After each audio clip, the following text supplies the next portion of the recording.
Hello, everybody. Welcome to the second day of Black Cannabis Week. And today we're kicking it off with Cannabis and Family. And we have some awesome sisters on the panel today. And first, I wanted to introduce you guys to Brittany Angelica. She's the founder of Cannabis. Licensed esthetician, founded Cannabis Spa, utilizing CBD, the only one in Georgia. She has set the blueprint for cannabis in the spa industry. And we also have Kiara Jefferson. It's a cannabis coach, the owner of Cannabis Literacy Network, online resources hub. She started spotlighting her experience, ganja guidance, and she expanded to a host of cannabis advancements. And we also have Tori Terrett. She's an oracle artist, ritual guide. Her career in health and wellness spans. She's the founder of magical self-healing platform Heart Connected Healing and the creator of the highly inspired 420 friendly deck, Follow Your Heart Oracle. I am so honored to have you ladies here with us today. I'm Keedy Weedy. I'm a part of the Black Cannabis Advisory Board, but I also have my own brand. It's a cannabis lifestyle brand founded solely by a woman of color who found solace in cannabis while escaping the opioid epidemic. So y'all are such heroes of mine, man, for real. I thank y'all. So I ain't gonna hold y'all. We're gonna get started. Would y'all like to say anything before we get started? Thank you so much for having us. I'm excited for this conversation.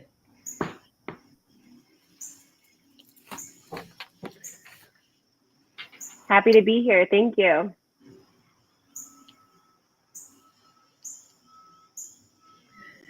So today we're talking about... Oh, I'm sorry, Brittany, go ahead.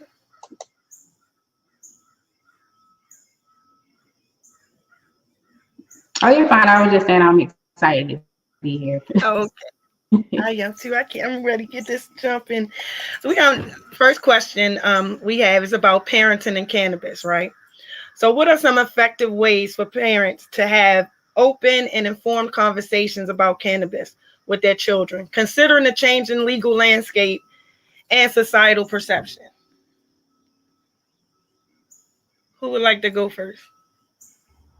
I'll go ahead and jump in. I think we have to give our kids a lot of credit. They are exposed to a lot, whether it be on technology, social media platforms. And so keeping it quiet is something that we sometimes cannot do. Now it's on a political level as well. So it's being normalized in discussion. And so there are a lot of resources out there.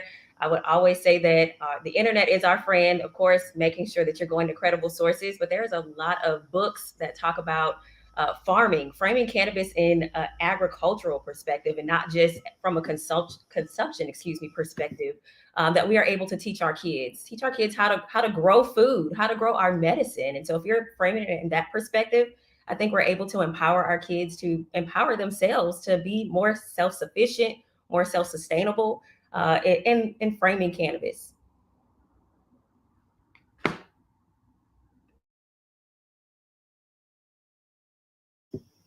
I totally agree. I totally agree with that. I feel like for real education is the key, right?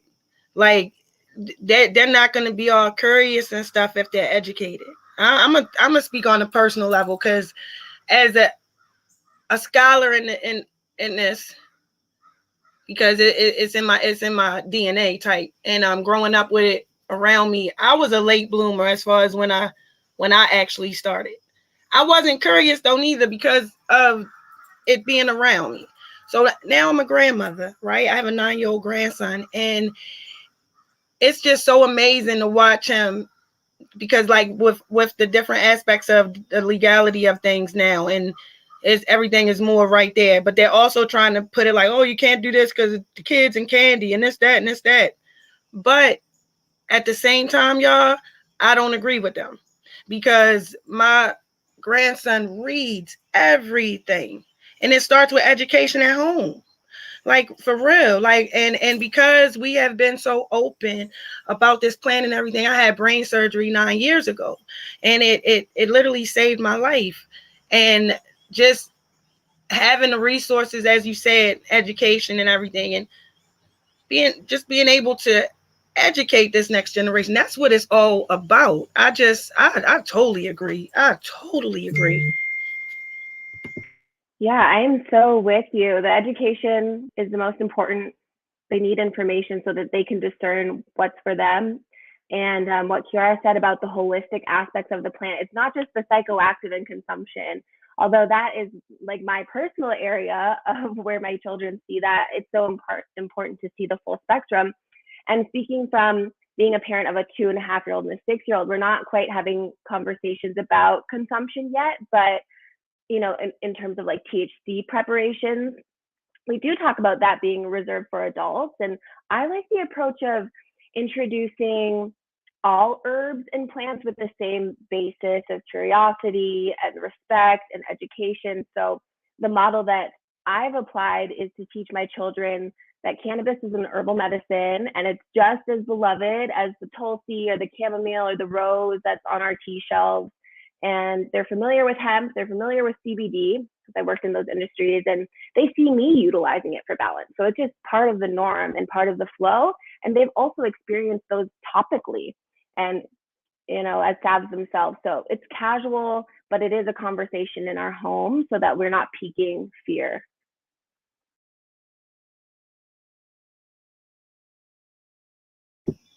That's amazing. I love that. I love that.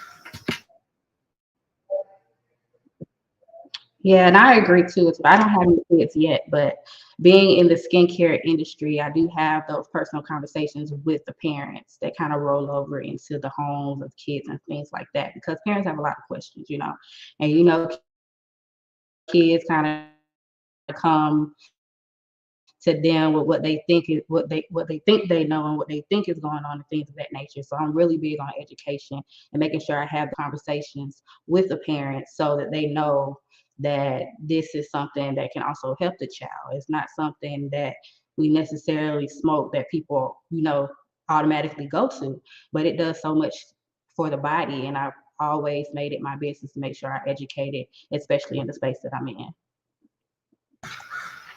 Thank you guys. Thank you guys so much for that. We need our community scholars. For real, we need. So the next question is cannabis entrepreneurship and family. How do Black entrepreneurs in the cannabis industry balance their professional endeavors with family life? And what challenges and opportunities arise from this unique intersection?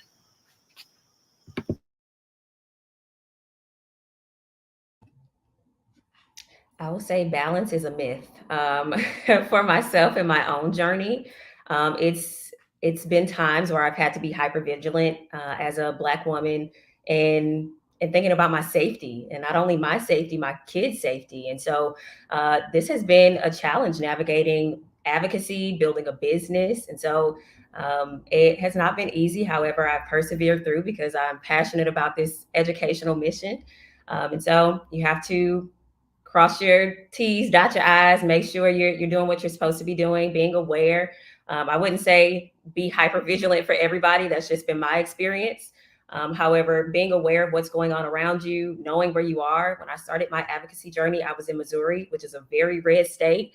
And so, although they were progressing in recreational cannabis sales, consumption, and normalizing it, the larger picture and perspective was that I'm still in a red state. And so, I may be met with some resistance in some people's opinions. And so just being aware of where you are in your surroundings, of what the climate of cannabis is where you are. Absolutely. Go ahead, Katie. It's definitely not for the weak. This industry is definitely not for the weak. You have to be a warrior coming through, boy. Go ahead, Tori. Yeah, my answer to how to balance with entrepreneurship in the cannabis industry is with cannabis, like staying on my personal spiritual path with her. That's the role of the endocannabinoid system. So I'm making sure I'm nourished and that I'm feeling good. But my line of work is within that spiritual and ceremonial aspect. Um, so the more I walk the talk, the more successful my endeavors are. And I agree with the point that Kiara is bringing up, where um, I'm a parent, and so it's a lot of conversation about stigma, and that's where my challenges come from. Are concerns maybe from other parents or the public perception. I am in Colorado, so I feel fairly free, but you never know how it will be received. So it is an opportunity for that education and a conversation about the plant's true nature, and I really welcome that due to my devotion to the cannabis plant.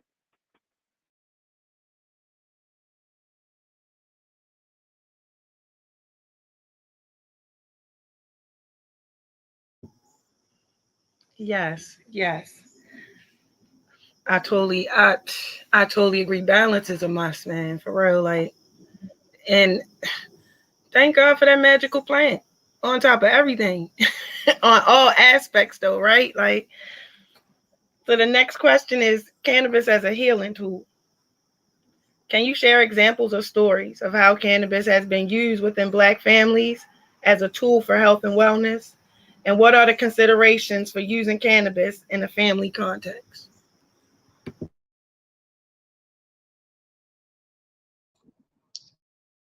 Well, I can say one of the reasons I got into the industry was because I was suffering with anxiety and depression. So that's kind of how I got into it in 2017. And I was given meds, but I didn't necessarily like how it felt. So that's when I ended up looking for other alternatives. And that's when I really kind of got to learn the education around it and kind of being able to kind of see what it could do, not only for my well-being, but for my skin as well. So I was like, I could do this for, in a spa business where I can, have these conversations with people and kind of educate them along the way. Like this can do, wonders for the skin and things like that. So I think finding that kind of balance and incorporating into my wellness journey and being able to be a licensed esthetician with skincare and being able to have a love and passion for cannabis, I was able to incorporate those two things together.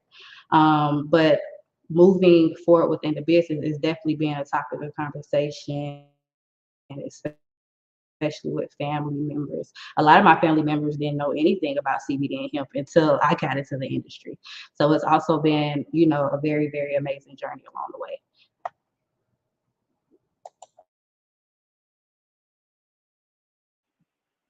Yeah, thank you, Brittany. I would say I'd like to put emphasis on the spiritual and maybe the ancient aspects, the healing aspects that cannabis brings to Black families. She's really the epitome of prosperity, and she's provided income, fruits of the spirit. She's brought people together in community, and so she absolutely provides. And a consideration for working with her in a family context, in lineage context, is definitely to recognize the shadow aspects and allow space and reflection for the weaponization and the pain that the weaponization of the plant has caused, and so that we can move through those very real experiences and into this more like green renaissance, these green horizons where we're reclaiming the medicine together. Yes, all of what both Tori and Brittany just said, I definitely agree. I want to stress the factor of building community with this plant. I joke often about how we take walks or we like to sesh, or it's a really a communal plant where you are creating that sense of, okay, your own identity, where you may have your own spiritual practice or your own conscious relationship with cannabis. However, you're also able to share that and impart that with other people. And so it's a really a plant where you are able to create that community that you wish to see. And so I think that with our families, I know sometimes in our intergenerational discussions that you may have had an aunt or uncle or grandparent or cousin who was in the closet about their use, and now they're able to be more forward about that discussion or what that looks like. And so I think it definitely has fostered a new age of how we view cannabis and our perspective of it. And so I think and I hope that it continues to progress and advance so that we are able to start to heal our families and that trauma that may exist of being in the closet or not being able to properly know what terpenes or cannabinoids that you may need to consume for your own well-being. And so I know a lot of consumers. They say pain management is one of the top things, or anxiety or depression. And so just having more conversations around that and having spaces to do so, I think could do all the world in fostering just great connection through the plant with our families. Thank you, ladies. I agree wholeheartedly with all of you guys because as a canna mom, I'm a canna mom first. We always when mothers first, and my babies they grown now, but when they were in their senior year, high school, junior and senior years, when I found out about both of them. But it was so funny and weird at the same time because they had grew up around it their whole life. I didn't think for 1 second it was even anything they did. They were both athletes. She was a cheerleader in lacrosse, and my son, he played football, and he's the youngest. So it's when I found out, because they both were athletes and they were both honor roll students, I'm not going to take that from them because they were doing everything on the level that they were supposed to be doing as a child, right? I'm a mom, so I couldn't punish them and take it from them because evidently it was really working for them. And it also brought us closer as far as just being able to communicate about just things and I'm a strong believer of that. Like before you go to these psychoactive drugs and stuff for the kids, like try some CBD or try some other herbs. Like I'm just 100% for that. And then I'm as a licensed cosmetologist, I had a whole big old ball hole growing in my head, and they wanted to give me all these different medicines and needles in my head. And after 2 blunts and me just really thinking, I had created my own little concoction, and that hole ain't there no more. So the healing properties, it's all around the board. Like cannabis is such a magical. We only touch the surface, I believe, of things, and I believe this plant picks us to protect her. I really believe that. You know what I'm saying? But I'm a strong believer of the family unit and just education and just sharing your story, not being afraid. Because I came out the canna closet. I ain't even gonna lie, y'all. I jumped out like, hey, I couldn't wait till we was legal. And it just feels so good not to be able to hide that I'm a canna mom and I'm an advocate and I'm a patient, and it saved my life. And I don't get high, I medicate. But at the same time, just being able to openly help to release this stigma in our community, though, because we still got we only just touched the surface. We got a ways to go, but together I don't even think we got too much further to go because we slowly releasing the stigma. And yeah, I really appreciate y'all, man. Thank y'all for being on the panel, for real. So my next question is,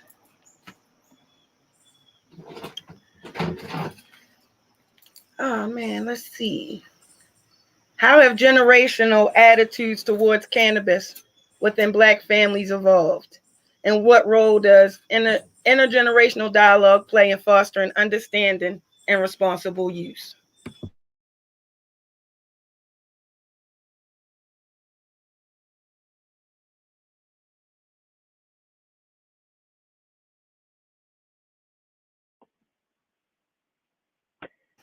I'd love to hear what the other speakers are going to share about how it's shifted. I'm first generation. My dad's Nigerian, and my mother's white. So there's an interesting aspect where I'm coming from. And my dad's an entrepreneur himself, and he's one of my harshest critics when it comes to cannabis and my openness about it, showing it blatantly online. And I do feel his concern or judgment comes genuinely from a place of protection, but the root of this work is like what you're saying, to come out of the closet. And I want to be bold and loud and proud about the magic and wonder of this plant. And so he's come to understand the medicinal aspects, especially as they pertain to his elderly parents, and that's where some of the intergenerational conversations come in. But the party and lazy stoner stigma still exists. And I also feel like joy is part of the medicine and fun is part of the medicine. So that's a tougher nut to crack in my experience.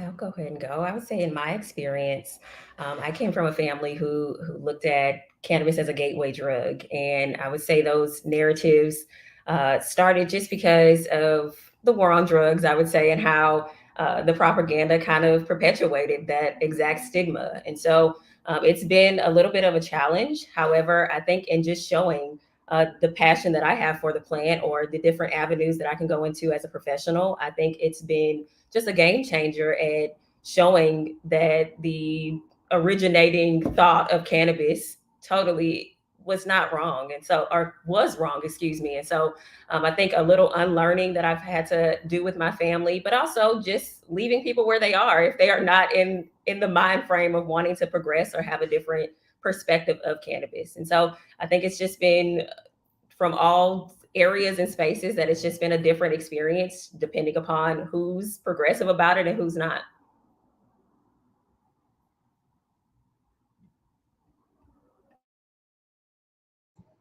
Yeah, and I would say with my family, it wasn't as challenging with my family. I mean, everybody kind of knew the kind of what cannabis was, but I feel like me bringing a new alternative around cannabis and kind of telling them, no, it's not just this.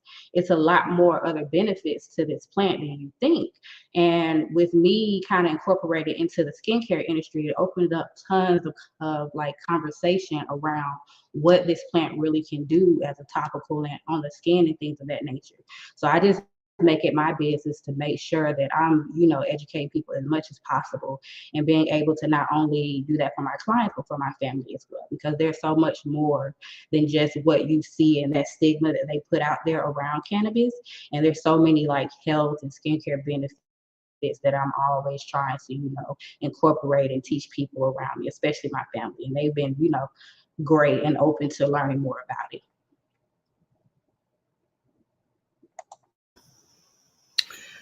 Thanks y'all for help making the wrongs right, for real, because that's what it's all about. Like I'm on the fence. Like my family, like got the heavy in the church family, and they ain't with that. But then that's the part of my family that's it's always been around, regardless. Whether they was hiding about it or whatever, but how they felt. But just helping to release that stigma. I think I'm that rebel generation that that picks the most awkwardest off times to wear your socks or your t-shirts out or whatever because I want to start that conversation. You know what I'm saying? Like I want to we got to let go of this stigma. And I'm glad that I'm a 70s baby, for real. You know what I mean? Because I'm able to really compare the two. I'm able to, now we have so much resources at our hands, but I'm able to really bring this forward. Like I don't gotta, they them attitudes are the ones that, them hard ones, man. Like it's crack. You going, you know what I mean? You gonna die. You know what I mean? But in actuality, it's like it never was that. But we didn't, But it's funny. I'm that rebel generation. I love to keep this. I could say that, I could be on here all day with y'all, and we could just be talking about this all day. Like I I don't have no filter. Like I don't have no timer, because we are actually on a timer though. You know what I'm saying? We have to, but we gonna have to definitely continue this, guys, because cannabis and parenting, and as sisters in the game, like it's serious. You know what I mean? It's a lot of little us's that's paying attention, and they need this motivation. They need this push. And thanks y'all for being a part of this panel. But this last question I have is about policy and family impact, right? We have 5 more minutes. How do current cannabis policies, including expungement efforts and social equity programs, influence the stability and well-being of Black families? And what advocacy efforts are addressing their issues?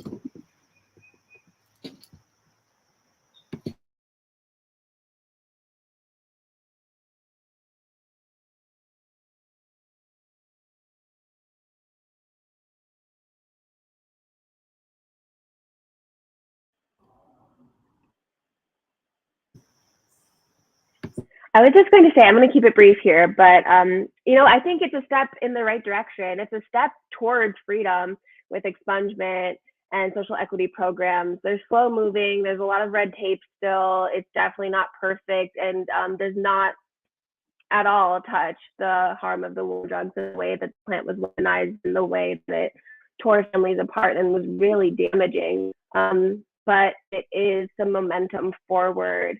So I love to see organizations like Cage Free Cannabis really speaking about the incarceration rates and providing education alongside this freedom that cannabis is under, as far as it more people are using it and they're really free to use it, but we can't forget how we weren't free before and how we're catching up. We're still catching up.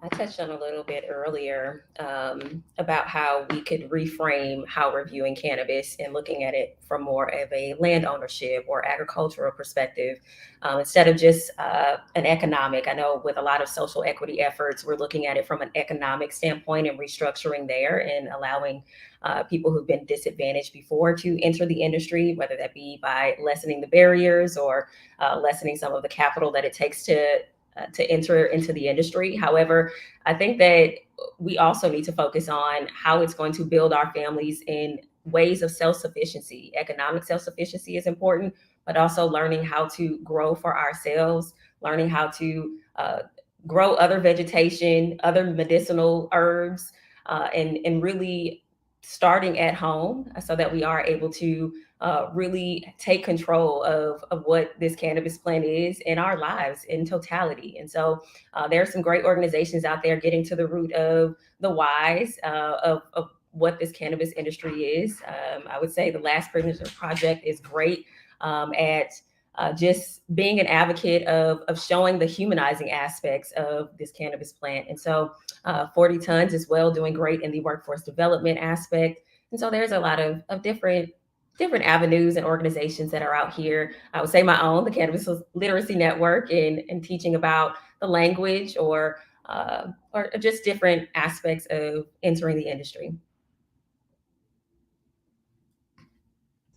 Yeah, and I definitely agree, especially for us black and brown, especially they're always trying to kind of like push us out of this industry. So it's our duty, especially for people who have to do time for it and things of that nature, to make sure that we're up on our game and making sure that we are communicating these benefits and things of that nature to people in general and in our family, so it can be passed down from generations to generations, and that we're making sure that we're keeping everybody informed, not necessarily what's happening within the cannabis industry, but in growing and necessarily getting land and things of that nature, so we can be incorporated in this industry as much as they try to push us out. So I think it's highly important and very important. Me as being an advocate, it is extremely, extremely important that we do this and we kind of make a difference and we change this stigma that's out here moving forward. So I'm definitely, up for the challenge. And even though they try to throw a lot of things at us to make sure that we don't stand on this, it's very important that we do moving forward. I totally agree. I totally agree. Thank you, ladies, so much. Because advocates for a better, more informed, and equitable world, one community at a time, man, for real. Um, I thank y'all for being on the panel today. And we have a few minutes left. So if anybody that's watching have any questions so that we can address them. But I definitely, definitely appreciate you guys. Let's see if we have any questions.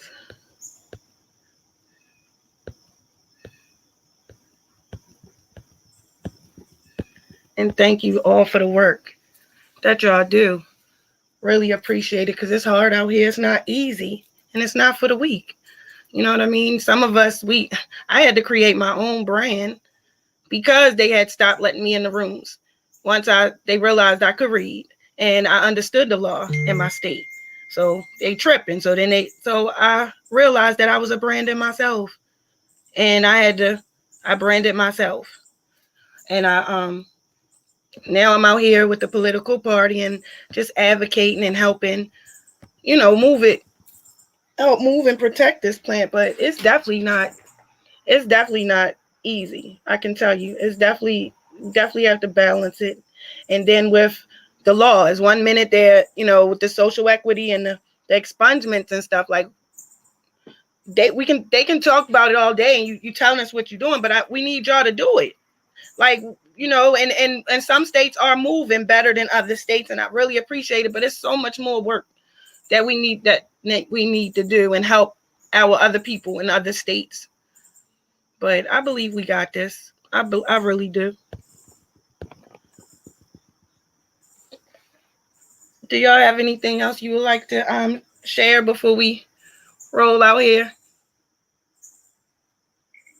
I'd like to thank everyone for their time today and tuning in this week. This is such an honor. It's such a safe space to be seen and heard. I have the Follow Your Heart Oracle deck here. This was inspired by cannabis. It's a 420 friendly deck. And we've talked a little bit about anxiety and depression, but some people, they really feel that paranoia when they ingest. And this is Yes. a spiritual tool for guiding a journey or guiding a cannabis experience. You can use code BCW23 and get free shipping. I'll ship it to your house. Thank you.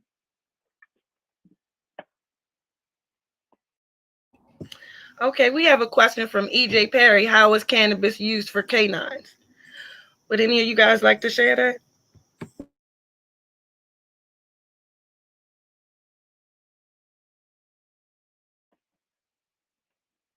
I'm happy to. I'm giving my dog some CBD right now. She's an older lab, and she's quite anxious herself, but it's great for joints and joint health and their overall health. The endocannabinoid system is for balancing. So I give it to her on her treats. And of course, maybe the others have something to speak to topically, their paws and their skin, but it can be quite calming and nourishing.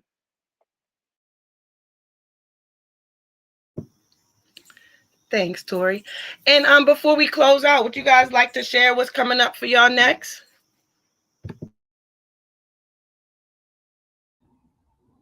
Absolutely. I'm expanding or starting my website, which will be coming hopefully at the end of this week. So you'll be able to find cannabis information, resources, connection to blog posts, and all of the things. If you are also looking to enhance your cannabis experience, whether that be as an enthusiast, an advocate, whether you've been smoking a long time or you've been consuming a long time, I've created a Canna journal where you are able to assess your relationship with cannabis. And so if you are on the internet, on Instagram, you're able to check the link in my bio, and it's a free digital journal. It's a guided journal that asks questions. So I encourage all people who are interested in the plant to familiarize yourself with the terminology of cannabis, and just kind of assess and challenge yourself to take a look at what it is that you are really in need of when you are consuming.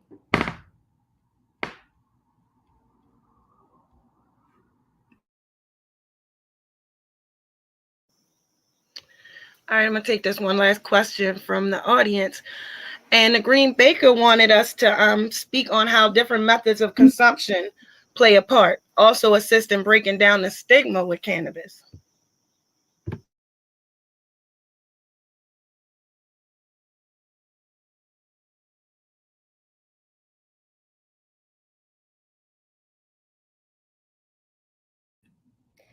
I think just overall that the I saw somebody in the comments here talk about smoking, just the offensiveness sometimes people feel about the smoke, the smell, and those things when you are consuming cannabis.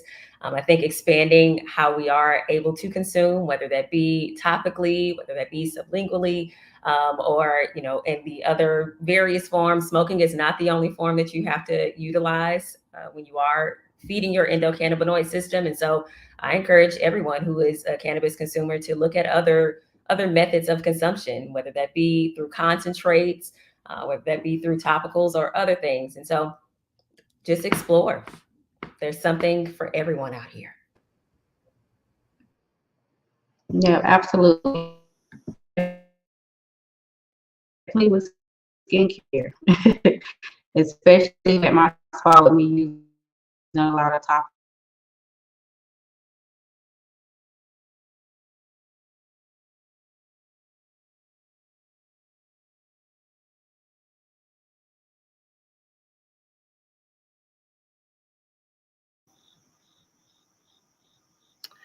Well, I want to thank you all for tuning in. I also want to thank you, ladies, for being on this panel. Again, I am a super fan of all of you, for real, and I really appreciate all of the work that y'all out here doing in the community and the blueprints that y'all are setting. If real quick before we leave, if y'all would like to share your social media handles and how everybody out there can get in touch with y'all, so we can keep this going though. Like for real, this was a really good conversation. I feel like we ain't even have enough time to keep it moving. So I'm gonna keep in touch with y'all so we can keep this going because this was very very educational. You can find me at the Cannabis Literacy Network on Instagram, as well as Ganja Guidance KJ on Instagram.